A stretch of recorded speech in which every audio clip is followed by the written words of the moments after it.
বসো। এই বিরাজ, তাকে একটা চা দিও। আর তোমাকে আমি যে বিষয় আনছি কিন্তু আমাকে বলছে, তাহলে তোমাকে আমি ডিটেলসে বলতেছি, চাটা খাওয়াবো। ভাই চা পরে খাই, সমস্যা নাই। আগে যে কাজের জন্য আসলাম ওই কাজটা চলেন শেষ করি। আচ্ছা ঠিক আছে, তোমার চাকরি কনফার্ম। এখন কত হচ্ছে, তুমি কত টাকা বেতন হলে চাকরি করতেছো? ভাই বেশি না, আমাকে 20,000 টাকা বেতন দিলে চলবো, আমি খুশি। আচ্ছা, আমি তোমার 20 না 25 দিব, কিন্তু কাজ কিন্তু অনেক দিচ্ছি।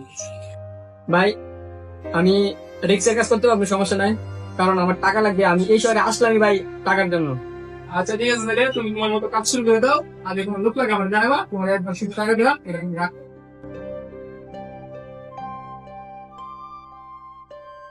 আরে নাদিম, প্রথম দিন কাজের প্রথম দিন তুমি এত তাড়াতাড়ি কিভাবে? আরে স্যার, টাকার জন্য সবই করতে পারি। আচ্ছা নাদিম, তোমার টাকার এত প্রয়োজন কেন?